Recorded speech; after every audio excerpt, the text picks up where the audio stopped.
Sebelum berdirinya Majapahit, Singhasari telah menjadi kerajaan paling kuat di Jawa. Hal ini menjadi perhatian Kubilai Khan, penguasa dinasti Yuan di Tiongkok. Ia mengirim utusan yang bernama Mengci ke Singhasari yang menuntut upeti Kertanagara. Penguasa kerajaan Singhasari yang terakhir menolak untuk membayar upeti dan mempermalukan utusan tersebut dengan merusak wajahnya dan memotong telinganya. Kubilai Khan marah dan lalu memberangkatkan ekspedisi besar ke Jawa tahun 1293. Ketika itu, Jayakatwang, Adipati Kediri, sudah menggulingkan dan membunuh Kertanegara. Atas saran penasehat kerajaan Arya Wiraraja, Jayakatwang memberikan pengampunan kepada Raden Wijaya, menantu Kertanegara, yang datang menyerahkan diri. Kemudian, Wiraraja mengirim utusan ke Daha, yang membawa surat berisi pernyataan Raden Wijaya menyerah dan ingin mengabdi kepada Jayakatwang. Jawaban dari surat di atas disambut dengan senang hati. Raden Wijaya kemudian diberi hutan tarik. Ia membuka hutan itu dan membangun desa baru dengan pelabuhan utama di Canggu. Desa itu dinamai Majapahit, yang namanya diambil dari buah maja, dan rasa pahit dari buah tersebut. Ketika pasukan Mongol tiba, Wijaya bersekutu dengan pasukan Mongol untuk bertempur melawan Jayakatwang. Setelah berhasil menjatuhkan Jayakatwang, Raden Wijaya berbalik menyerang sekutu Mongolnya sehingga memaksa mereka menarik pulang kembali pasukannya secara kalang kabut karena mereka berada di negeri asing.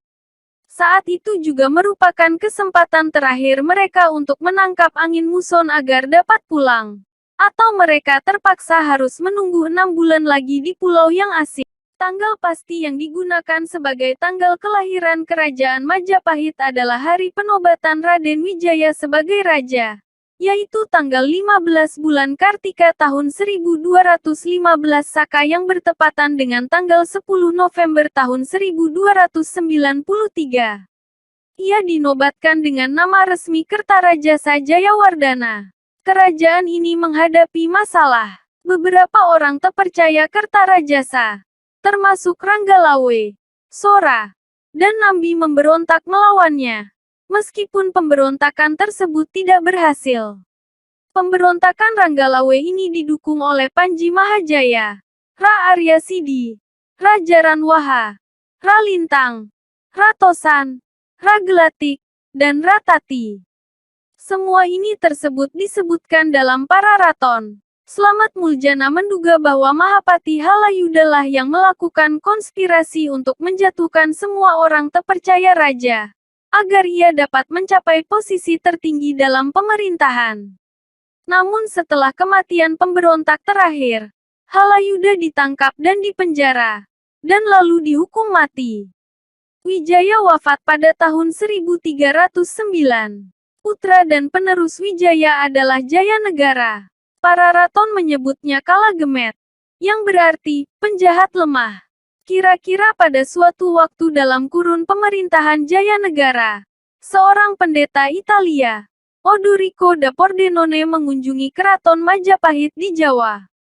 Pada tahun 1328, Jayanegara dibunuh oleh tabibnya, Tanca.